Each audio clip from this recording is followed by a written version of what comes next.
We're not the suits that talk football. We're the dudes that know football. And you've just crossed over into the trend zone. Dave here with Casey. And we are the football dudes. Are you ready, brother? Oh, hells yeah. It is an area which we call the trend zone. It is October 2nd, and we're coming at you from Los Angeles, California. It is a beautiful, it's cooled off a little bit, mostly sunny though, 77 degrees. So quite lovely out today. In today's episode, we'll talk about the injury bug. Keep on biting. And are the trade winds a blowing? We'll talk Mm. fantasy and survivor, and we'll preview all the killer games from the upcoming week. But before all that, Casey, can you hit the people up with a tasty nugget? You know I'm gonna, dude, because it says so right there. Nugs. Casey's Tasty Nug. Dave, Beautiful. so close. 9 games were decided by one score. That's 8 points or less, including 2 that featured the game-winning score in the final minute of regulation. And 10 Woo. games were within one score in the fourth quarter. So far, 39 games on the season, decided by 8 points or fewer, 38 decided by 7 or fewer, and 32 decided by 6 points or less, all the most such for games through 4 weeks of any season in NFL history, baby. It is close. It is tight. That's why we Can it love get it. any tighter? No, no, it can't. No, it cannot.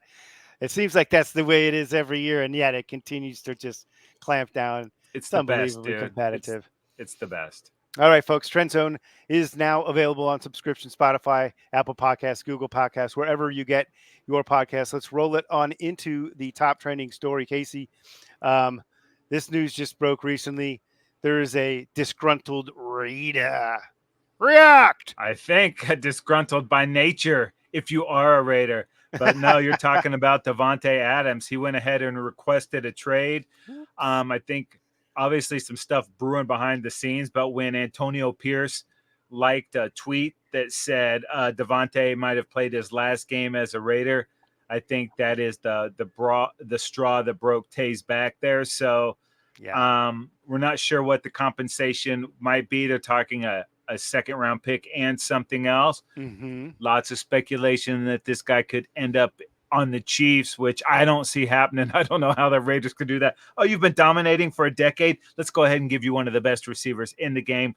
But the Jets makes a lot of sense too. Yeah. He said he wouldn't mind going to the Saints. I'm sure there's going to be a couple other teams in there. What about those Buffalo Bills? So he will have lots of suitors, but he should have thought about that before he left Green Bay initially for this money. You know, it's like grass is not always greener, especially when you're already in Green Bay. Yeah, exactly, man. Still owed 13.5 million of his 17.5 million, That's and chump change for for receivers these bonuses. days. Yeah, so he's under contract for a handful of years. So if you take him on, you're not just taking on a rental for the rest of this year. You're getting the next 2 seasons. They would be 35.5 and 36.5 million bucks, which is a lot of money. But he is an aging. Who knows? I mean, whether you could value it and say it's really worth it or not. But maybe he would rework that contract a little bit if he can get some fresh air and a fresh start. Yeah, it'll be interesting. I mean, he definitely will be the first or second best receiver on whatever roster he goes to. No question. All right, Casey, moving along. The kickoff rule has panned out to be not quite so dynamic as the NFL sold it to be. Is there a chance that this thing gets reworked? Can we kick it? Yes, we can. We talked about this in the preseason that we were worried that teams would just boot it into the end zone, and that's what Yeah. a lot of them are doing. It's like, we'll give it to you at the 30. So the NFL is figuring out a way. Do we, push that to the 35? Maybe we put the kicker back another 5 yards. Who knows? They're going to talk about it, see how the rest of the season plays out, and it's definitely something they're going to address for next year because we want the kickoff in the game. It's obviously more exciting, and the kickers are too good. So Yeah. still plenty of time to see how we're only 4 weeks in, but so far it's just like, we'll take that. Yeah, and I touchback. would almost suggest, Casey, this is the fix they wanted. Something that wasn't going to be like, oh God, we overdid this thing, man. Mhm. What have we done to our game? This is a subtler change. It goes up to 29% of kickoffs so far in the first 4 weeks, as opposed to what it was last year. I don't know, 17% or something. But anyway, all right, now that we've got some information, some new data, let's see how it affects everything. And then the tweak can be made so that it's really for the betterment of the game. So I definitely feel like this is actually kind of what they wanted, not to rock the boat too much, but but also a little bit though. Little something. Okay. If the boat is a rocking, don't come a knocking. All right, Casey. Speaking of people getting rocked out there, a handful of people came up this week on the injury list. Some big names too. Yeah, Anthony Richardson's hurt again. It's a hip pointer. He's looking at maybe playing this week. Jonathan Taylor, high ankle sprain, week 7. I think that's a little bit ambitious. Yeah. Christian Watson goes down again, dude. My fantasy team, high ankle sprain. They're saying week 8, probably longer. Rashee Rice, man. Have they confirmed that this is the season long for him? They are very vague about this right now. I did research right before we started this show, Casey, and there is hope. There's hope, whatever the heck that means. It looked gnarly, though, so Yes. just unfortunate. I'm sure we'll get into a little bit of that when we talk Chiefs or Chargers. Malik Neighbors got the concussion at the very tail end of the game against the Cowboys last Thursday. Taysom Hill, I don't like how many of my fantasy guys I'm seeing on this. Neighbors is my guy, Casey, one of the only ones that wasn't hurt. Taysom Hill, he had a rib injury. Your guy, Justin Herbert, that ankle, it's not been right. It's still bugging him, but he's just been grinding through it. Unfortunately, Micah Parsons, the high ankle sprain in that Giants game, he's hoping to be back after the bye week for San Francisco. Seems a little ambitious. And DeMarcus Lawrence, 4 to 8 weeks with that Liz Frank. I think it might be worse than that, dude. Yeah. I'm not sure if it's the same foot he's been having trouble with. It would make sense that it is, but that's a hard injury just to bounce right back, especially for the guys those size.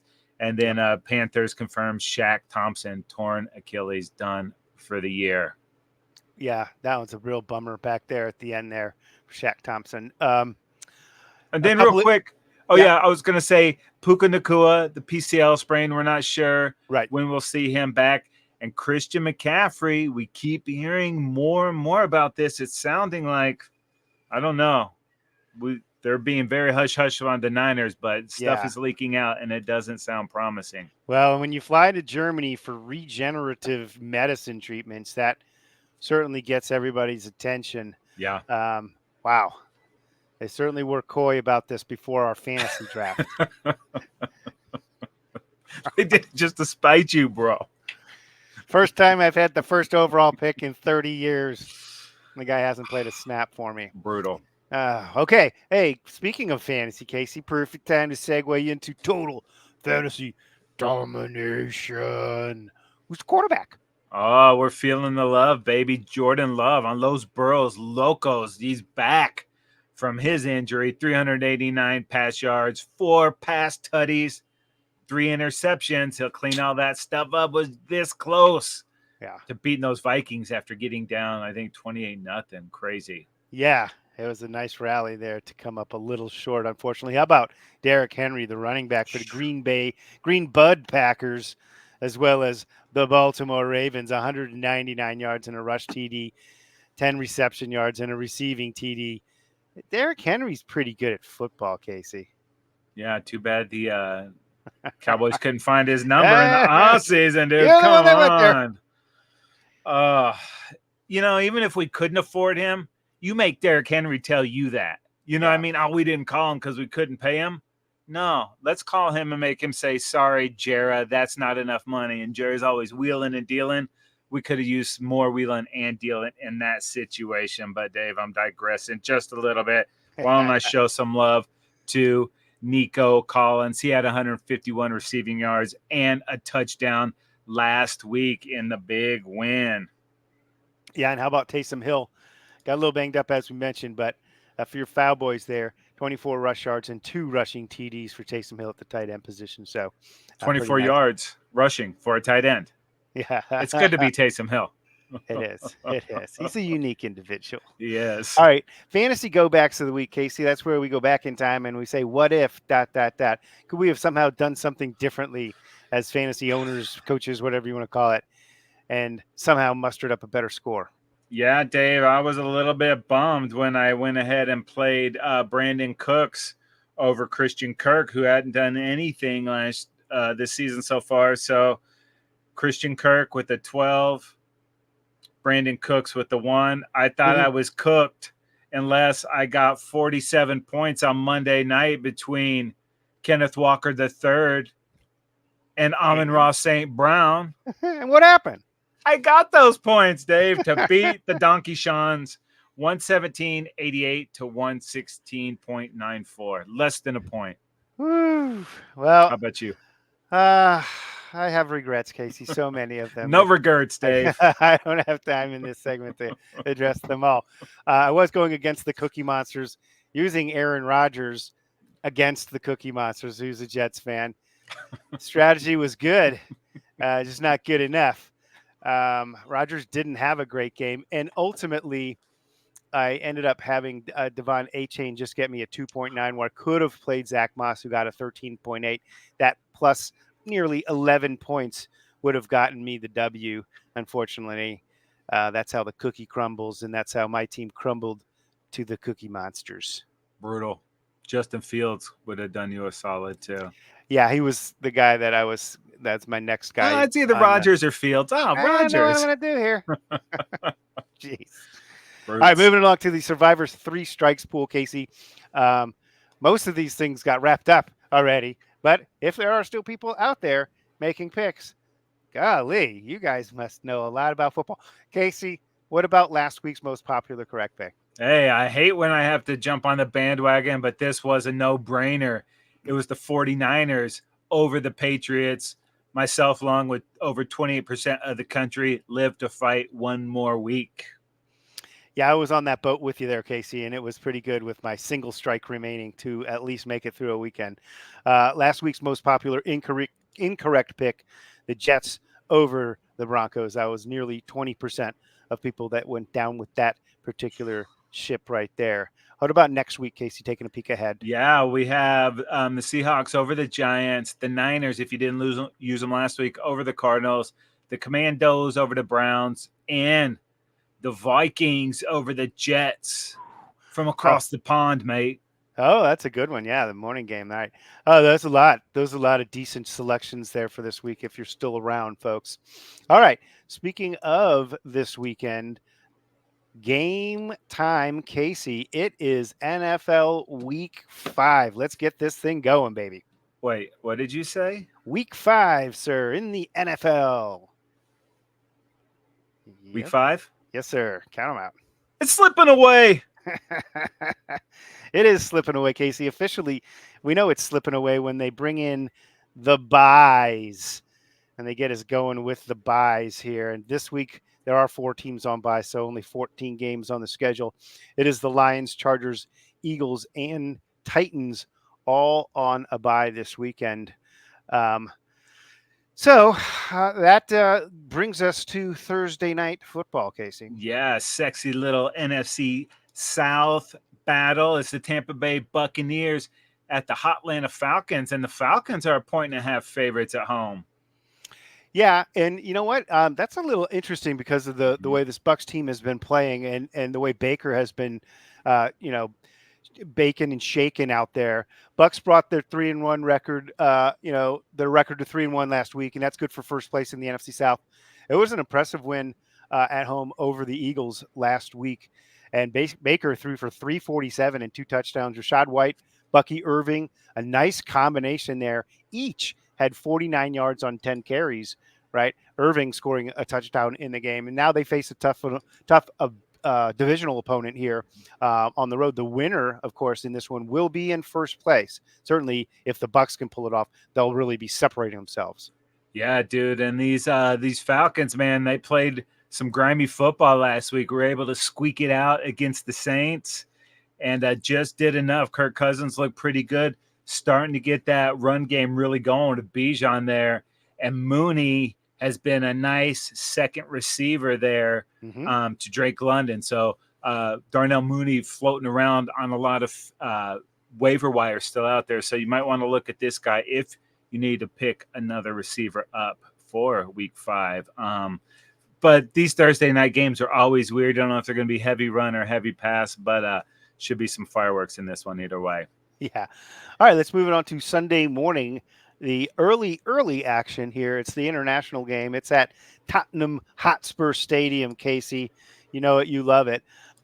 It features, of course, the New York Jets at the Minnesota Vikings. Vikings are the home team here at the Tottenham Hotspur Stadium, and Vikings at home are favored by 2.5 in this one. Yeah, the Sam Darnold Bowl, man. He's playing lights out. I'll let you get to the Vikings, though. But these Jets, man, it is not taking off like they thought that it would. Right. Couple on Thursday night against the Patriots, Aaron Rodgers looked pretty good. Last week against the Broncos, not so much. So they're just really not clicking on all cylinders on the offensive side of the ball. Feel like we're starting to get a little finger pointing out there, pointing fingers at you. But still plenty of time to get it worked out. They'll have a little time after this game. But, man, they are going up against a Viking squad that's kind of the talk of the town right now, surprising everybody how they've come out of the gates. Yeah, Vikings, one of the pleasant surprise teams of the first quarter of the NFL season, sitting at 4-0 atop the NFC North there. But having beaten Green Bay last week in a close one, that was pretty dang impressive, especially how they jumped out in front and had that monster lead, even though the Packers fought back. An awesome performance again by Sam Darnold, who's showing to be one of the top quarterbacks in the league this season so far early on, 275 and 3 touchdowns. The addition of Aaron Jones to this offense has really given him a versatile offensive weapon there at running back. 26 touches, 139 yards last week. And that goes along with the explosive receivers, getting back Addison with Jefferson there. They combined for 3 touchdowns last week. And then TJ Hawkinson's kind of around the corner somewhere. He's on IR, but they're thinking about, starting that window that opens up where they can get him practicing and get him closer to being back too. So this team right now hitting on all cylinders, and again, just got back Addison and now look to get back Hawkinson. We'll see if they can keep it going against Aaron Rodgers and the Jets. It doesn't look like anybody's slowing them down so far. And, dude, I was talking to Kaz about this with Aaron Jones going to the Vikings. I know Josh Jacobs is great, and he's a very dynamic back. But when the guy that you have wears his dad's ashes in your team's logo and it means that much to him, and you just run that guy out of town, he's bringing all that love to the Vikings. Aaron Jones runs a special way. He's a special player, and I think he might have been – part of the missing ingredients to turning these Vikes around. Still a long season, but for sure, impossible to root against. Great coaching job there with Kevin O'Connell there. It's very, very impressive what he's been able to do. Okay, moving into the regular early slot of the Sunday morning, Casey. Yeah, dude, it's an AFC South battle. We have the Indianapolis Colts at the Jacksonville Jaguars, baby, and the Shags are 2.5-point favorites.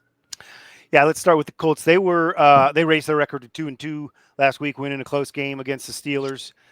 Richardson got hurt again. This was a hip pointer, was replaced by Joe Flacco. Guess what? Flacco had a decent game, 16 of 26, 168 and 2 touchdowns.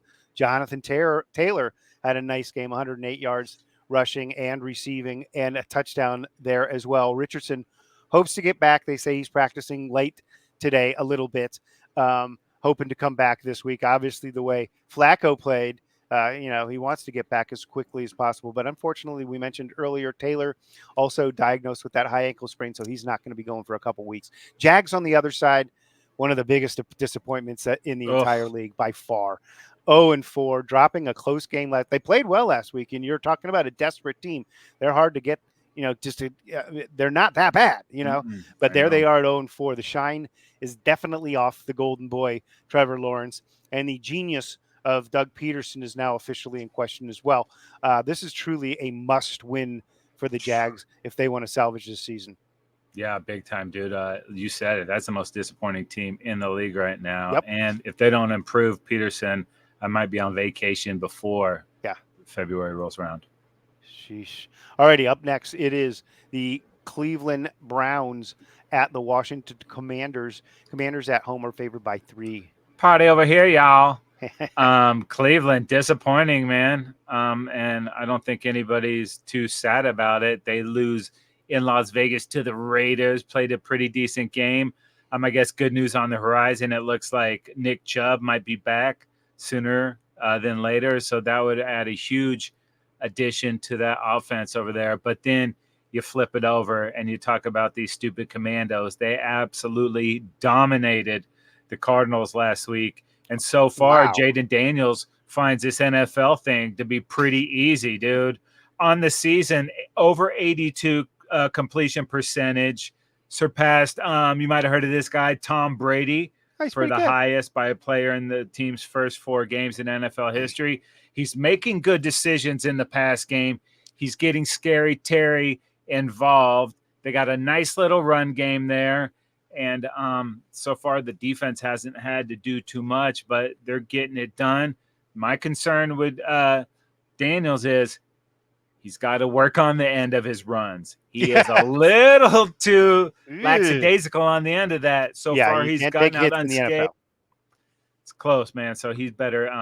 You better watch out just a little bit. But dude, the brand of football that cat puts on the field is exciting. And all my crybabies in Dallas have already given up on the season, and everybody in Washington, these guys are going to the Super Bowl. So pump the brakes, baby. It's week 1 of October. Okay. Yeah, and it is a weird parallel to when they had Robert Griffin III similarly explode onto the scene and then be unable to keep himself healthy and out of trouble. And next thing you know, had a very short career. It was let's hope that, like you said, Daniels can avoid taking the big hits in the NFL because he doesn't look like the biggest dude. Yeah. Where you really want him to take a pounding ever out there. He is fun to watch, though. Got to give him that. Woo! Okay, up next, it's the Baltimore Ravens at the Cincinnati Bengals. Ravens on the road, favored by 2.5 in this one. Yeah, dude. And these Baltimore Ravens, man, absolutely demolished the Bills last week. Just when I was looking at the Bills, I'm like, you know what? This looks like the best team in football to me. Yes. Curse. And it never fails. And that's how humbling the NFL is. It's from week to week. But, yeah. Oh, my God, dude. Derrick Henry in this offense is looking legit. And he reminds me so much of Frank Gore, not body style or anything like that. Like, this guy's going to hit the wall at some point, and there is no wall. And if there is, he just runs right through it. And when you can give it to this guy 25 times a game, add in, a handful of Lamar run plays, he doesn't have to throw that much. They're wearing the clock down. They're doing good things. So the Ravens really rounding into shape, man. And I don't want to jinx them, but these cats, that's the formula. Play defense and run the football. That travels everywhere. But they're actually getting a desperate kitty cat that's in the corner right now and needs to win big time. Speaking of cats, how about this Bengals squad? They got their win last week to bring their record to 1-3. Obviously, they were in desperate need of that W, but that doesn't fix everything. And now what's their reward is hosting a Ravens team that can just run you over. Like you said, stiff arm through that wall, whatever it takes, man. They just beat the Panthers after all, the Bengals last week. So it's not like everything's fixed and everything's okay. But Burrow did have a decent game, 232, 2 touchdowns with a pick there. Chase Brown and Zach Moss combined for 36 touchdowns, 170 yards, and 3 scores. So that's pretty solid right there. Jamar Chase are also finding the end zone. So they're getting a lot of guys in the action there. Higgins back, kind of working back into the flow of things. This is, of course, divisional, and neither team can afford to drop another game. The Ravens are just sitting there at 2-2, so it's not all that much different than 1-3. So this one's going to be a real physical, tough, hard-fought game. Yeah, it should be pretty sweet, and it'll be interesting to see what level of desperation these Bengals play with, and if they can, take that next step. So yeah, because you do not want to go 1-4 in that division. Well, going from that awesome game to a game, it's the Miami Dolphins at the New England Patriots, and the Patriots are 1-point favorites in this one. Yeah, this Dolphins team is on their 3rd quarterback this season, maybe 4th even, I think, and it's 1-3. Feels like the season could be slipping away. Tua placed on IR after week 2. No timetable for his return. If he is cleared to return, will the Dolphins be too far out of it to even make sense for him to come back this season? At this point, it's hard to say. This week could have a pretty big impact on that because they got to get the wins when the wins are, attainable here. Let's move over to this Patriots squad, also 1-3, but expectations for them not nearly as high. So it doesn't seem like as awful of a situation or as hopeless as a deal as the Dolphins are at, despite the Patriots having kind of a subpar, below average defense, really. But offensively, they're ranked last in terms of both passing and in total yards per game. And they're second to last in scoring with just 13 points a game. And I don't know if the Dolphins couldn't get in the end zone twice, but if they can, they're probably going to win this game. It's just really what the Patriots are doing is just not enough to threaten opposing defenses, really. So defenses aren't respecting anything that they can do, and it just is they end up in an ugly game with this Patriots team as is. We'll see if the Dolphins can put together some stuff and make that a little more exciting offensively. Yeah, and a little talk about Ramondre Stevenson might be getting benched. Don't like how judicious he's been with the football. You're supposed to hold on to that thing when you're running back. So we'll see. The wheels might be coming off in New England already. Ooh. Yeah, on the new regime there, the Mayo regime. Okay, moving along. It is one of the highlight games of the weekend without question, Casey. It's the Buffalo Bills at the Houston Texans in a dynamite AFC game. Texans at home, favored by 1. Yeah, we were just talking about it. The Bills looked like the best team in football for the first 3 weeks of the season. Raven said, "Not so fast, my friend." That was a road game. They're going on the road. And I don't have actually any concerns with the Bills. I think they could use another receiver in the pass game, but Keon Coleman he's coming along. He's had a few drops. He's adjusting to the pro game right there. So maybe they look for something. I do like Shakir. He's coming along as well. Yeah, he is.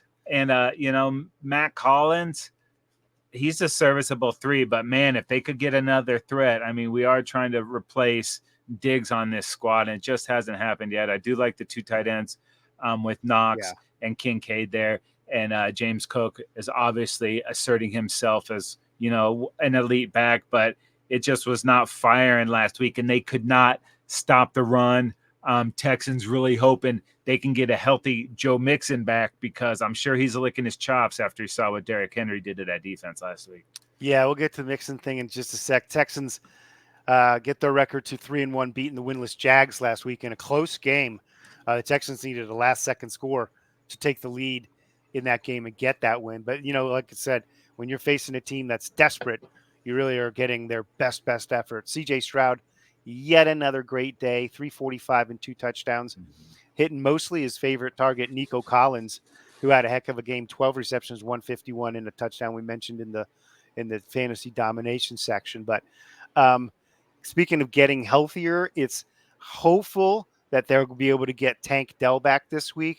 I'm certainly hopeful, as he's on my fantasy squad. You know what they'll say to CJ Stroud if they do get Tank back? Thanks. Yeah, that's good too. But I was going to say, you're getting Adele, dude. All right, Casey. Oh, sorry. I just okay. They're also hoping to get Joe Mixon back. But again, too soon to tell with the Mixon and that injury to the ankle that he got on the kind of horse collar-y kind of a deal. If they can get Mixon back, like you said, that will be a key addition to the squad. Is it too soon to say, Casey, this one has playoff implications? No. AFC Championship preview even? Possibly. Another possibility here, and this is just something thrown out there because I noticed Buffalo is +5 in the turnover ratio on the season. Really a great job with Josh Allen being more protective of the football, and that team in general being all about getting the ball. And, dude, that one throw he had when he was rolling right and just hucked it about 60 yards downfield, just incredible, dude. The arm strength on this guy is ridiculous. Yep. Yeah, it's a big game.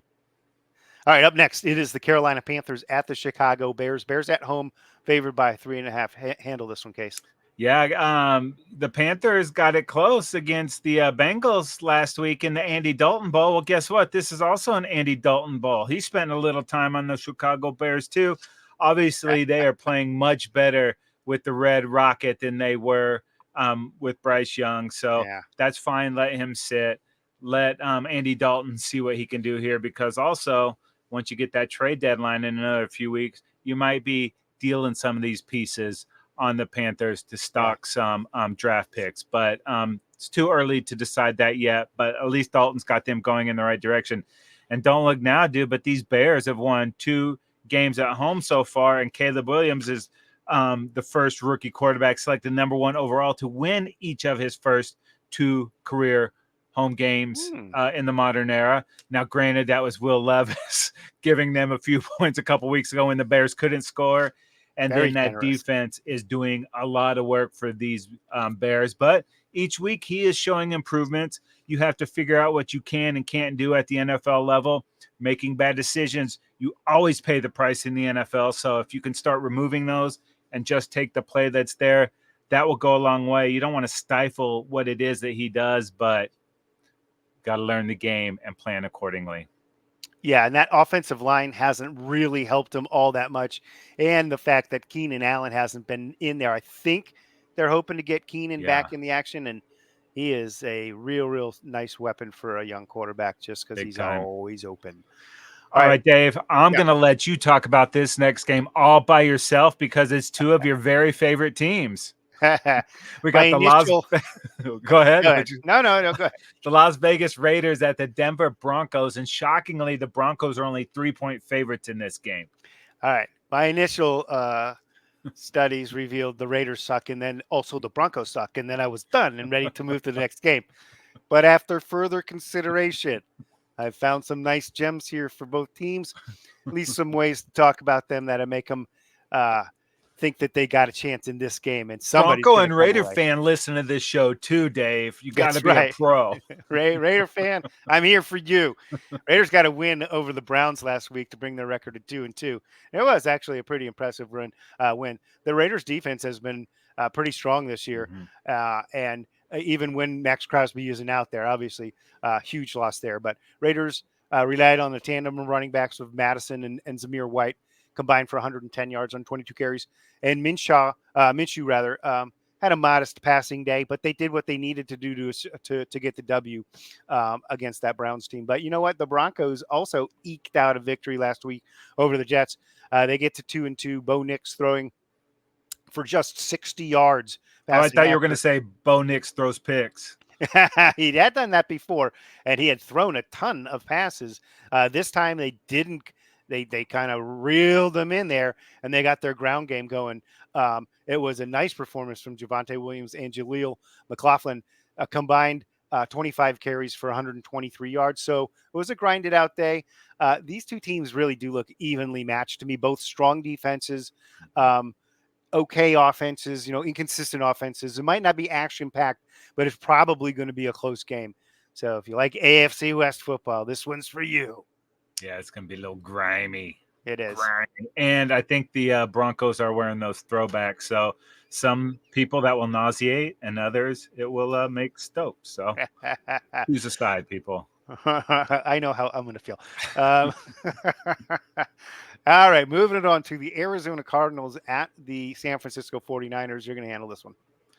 Yeah, the Niners are 7-point favorites. The Cardinals, man, disappointing. When they look so dynamic, it's like, oh, this team can compete, and then you see what you got last week, and just not good enough. So I think it's going to be a long day with those guys going to San Francisco. These guys, the Niners, starting to get a little healthy. There's still some pieces missing there, but Debo worked back in. Kittle's back. We don't know what's up with CMC, but Jordan Mason's been fine. They haven't missed him one bit, and I don't think this is a game when they're going to miss him yet either. So, San Francisco is all about just working it and getting to the postseason. They've been a contender each of the last few years, but like we've said, they've got to take it to the next level, and just getting a big divisional win will help work them towards getting to that. Yeah, this is actually a pretty sneaky important game at this point in the season for both of these squads, and I'm hoping that the Niners can get Ayuk back into action more. He just seems to be a forgotten piece of Mhm. that puzzle there, and especially obviously, like you said, they're down a couple of other bodies. Why not draw some stuff up for Ayuk? You know, And just think if they could have traded Ayuk when he was disgruntled, got a couple of picks, got some money, he's on Pittsburgh, and now Devontae Adams wants a trade. Woo. Debo, Devontae, oh, that would have been something special. But I mean, Ayuk still has a ton of upside, but you're right, it's not It's meshing yet. it's just not happening yet. I don't know what you know. Obviously, the contract issues in the beginning, he was just derailed. He has not gotten going. Plenty of time though. No, Yeah, I'm not hitting the panic button yet. no, sir. All right, Dave. Up next, we have the Green Bay Packers at the Los Angeles Rams. And the Green Bay Packers are 3.5-point favorites on the road. And I'm gonna go I'm gonna go ahead and say that you're probably gonna see a lot of yellow in the stands, but will be accompanied by more green than Yes. blue. I wouldn't be surprised if there's a lot of cheese out there in the audience too. KC Packers came up short last week against the Vikings, as we previously mentioned. They are now 2-2, losing the only two games, by the way, that had starting quarterback Jordan Love. So the Pack was down 28-0 last week before they got things rallied and made it a really close finish there. Love able to get things going in a big way in that game. 32 of 54, 389 and four Wow. touchdowns, but the three picks. That's the part that's the setback. Jaden Reed, an awesome game, 139 yards and a touchdown. Dontavian, Wicks, 78 yards and two touchdowns for him. And Tucker Kraft found the end zone too. Green Bay also, interestingly, leads the NFL in the turnover ratio. So they're doing a great job getting the football and protecting the football. They're +6 in that stat. Rams, man, this has been a massively hit with injury bug team. Mhm. Certainly, the O line started in camp, and they've been devastated there on the O line, losing their top two receivers. Obviously, takes a ton of their offensive firepower away. They lost last week to the Bears to drop to 1-3. And this, this is a great coaching staff. McVay's a brilliant and everything, but there's only so much you can do when you're missing Mhm. that many quality football players. This should be a tough game for the depleted Rams. They just need to find a way to get a couple of W's just to sort of buy some time to get some of those injured players back. Yeah. And then they can find themselves in the mix, put together a run late and see if they can't salvage the season because, they are banged up. They have got to find a way to sneak a win out here and there in the next handful of weeks. Yeah, and it looks tough the way they've been struggling to get points of late, and Yep. with that Green Bay offense coming to town. Ooh, tricky. It's going to be a tough one. All right. Up next is the New York Giants at the Seattle Seahawks. Seahawks at home, favored by 6. What you got? Yeah, Giants played last Thursday, obviously, so they have a few more days to work it out. Danny Dimebag, pretty good against the Cowboys. They moved the ball up and down the field quite well. They just couldn't punch it in the end zone. Yeah. Devin Singletary had slipped the ball a couple times, but didn't give any away. So he's not Barkley, but he's doing a pretty decent job. We mentioned Malik Neighbors with the concussion. Not sure if he's going to play in this one or not. At least they've had the few extra days to get it going. But Yeah. Seems unlikely. yeah, the Giants have wanted to rely on that defense. And if they had a kicker against the Commandos, they win that game. So not throwing dirt on them yet. And I did like the way Dimebag played last week, but just wasn't enough. And then you flip it over to the Seahawks, Dave. And as much as I want to do the Michael McDonald voice again this week, I'm giving it a rest just for 1 week because they did lose. So, but an impressive game in a loss. Kenneth Walker coming back is a huge element of that offense. Yeah. With the 3 touchdowns. DK and Geno kind of have it heating up there. Saw Jackson Smith and Jigma get a little more involved. So Seahawks are going to be right in the mix. That's a good Detroit team that they played last week and Monday Night Football. So you had those elements, but see if they can pick it up and work it out. Should be no problem against those Gigantes in front of the 12s. Alrighty, Casey, moving on to Sunday Night Football, where we have got a doozy. classic kind of a matchup here. It is your Dallas Cowboys at the Pittsburgh Steelers. Steelers are at home in this one, favored by 2.5. Yeah, and it's been 8 years since the Cowboys have traveled to Pittsburgh to take on those stupid Steelers. That was Dak's rookie year when he was in for a hurt Tony Romo, and him and Zeke were Zeking it up and beat those damn Steelers. I'm not sure where the Cowboys are yet. Offensively, working 2 rookies in on that offensive line, so maybe there's more to come in this run game. They still haven't elevated Dalvin Cook, so people are losing their minds in Dallas. But I think if the coaching staff saw what the fans think they saw, then he would be elevated. So obviously there's a disconnect there, not getting it done. But as these rookies get more acclimated to the game, I think that running game is going in the right direction. A bummer, no Brandon Cooks. He's got some weird knee infection, and he just hasn't looked right. He hasn't been a big part of this offense as they wanted him to. So Flournoy, the rookie, is going to get elevated, and this guy was creating all kinds of buzz in training camp. So let's see if he can, translate that over to the bright lights of Sunday Night Football, where it is almost impossible to beat these Steelers in primetime. Defense, we mentioned, no Tank, no Micah Parsons. Who's going to step up? Was this run defense where they held the Giants to under 2 yards a carry? Is that real, or is that the Giants? We're going to find out on Sunday night, because I guarantee you we're going to get a huge dose of that running game, and Justin Fields a part of it too.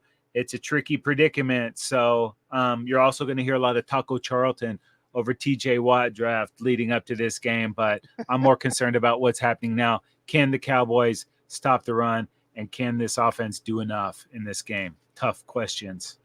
Yeah, it is. And this is, like you said, this is not a good environment. It is if you're a Steelers fan, but not if you're an opposing team. Or a Sticks fan come fourth quarter. Oh, that's right. That. Yeah, baby. So crank in there.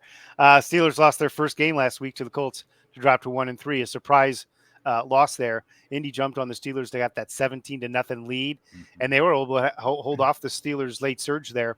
Justin Fields continues to have an excellent season, 312 yards passing, and one touchdown, plus a 10 for 55 on the ground and 2 rushing touchdowns for Fields. So that dynamic there is just something that is really, really paying off for this Steelers squad. And it's not all about his running, because it has been about him being in the pocket for the majority of the time and making accurate throws downfield. However, when it comes down to it, he can take off running, and he is very effective doing so. Russell Wilson appears to be pretty close to being ready to play. The way Fields is playing, I think he's going to stay hurt a little bit, or whatever you want to say. But, honestly, Fields has earned the starting job moving forward at this point in time with his performance on the field. I don't think you lose your job to injury, blah, blah, blah. But, hey, this is he won the job. Let's call it fair and square. Pittsburgh defense, Casey, is very, very good. That's one of my few fantasy pieces that has paid off for me. They're giving up just 13.3 points per game. That's second best in the NFL. They are number 3 versus the run. So that run game of yours that you're looking to develop is maybe going to have to take a hold, because these guys clog up the middle. That front 7, they have every gap filled, man.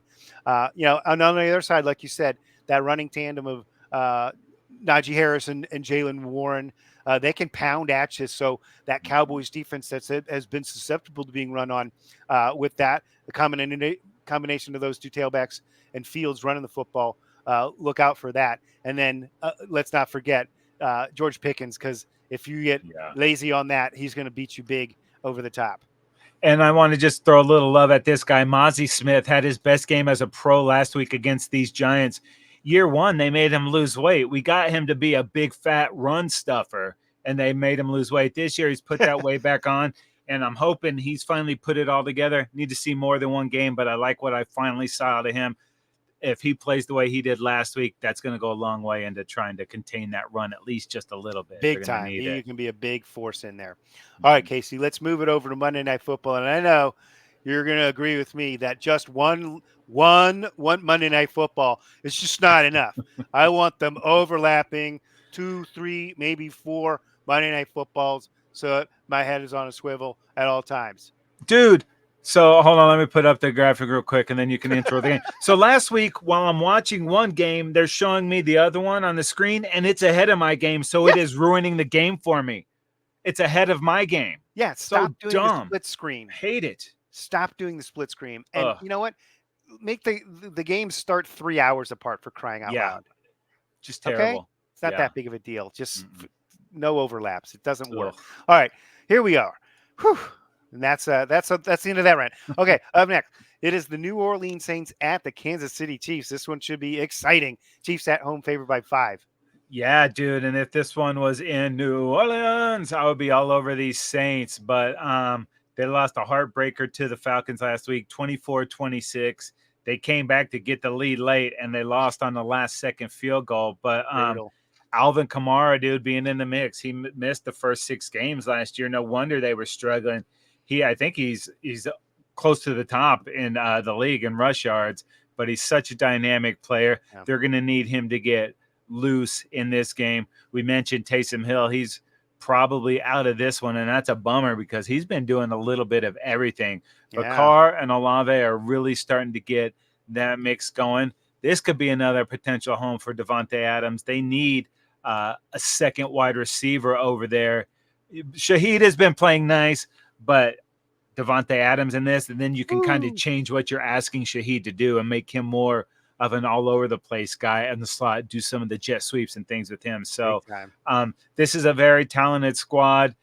They started out the first 2 weeks looking great, followed it with a couple of losses. They need to get this thing right, dude, because 3-game losing streaks are not good. Yeah, and let's move over to the Chiefs, who have all kinds of streaks going, and they're the good kind of streaks, unfortunately. The Chiefs did what they always seem to do lately, which is not play very well until the end, and then Patrick Mahomes just wins the game, and that's what happened last week when they beat the Chargers. It's their offense really hasn't gotten it going this year, but Kelsey finally did emerge with his best performance, 7 for 89.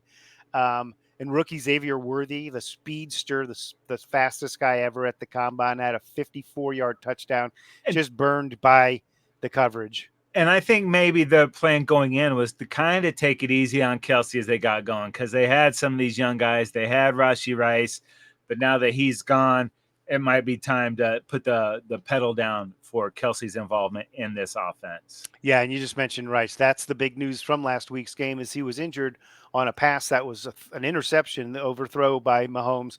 Mahomes is trying to make the tackle and somehow plows into Rashee Rice and whacks his knee pretty bad. The status, they're being very coy about it, but it certainly did not look good. So we can assure you that he's not playing this week.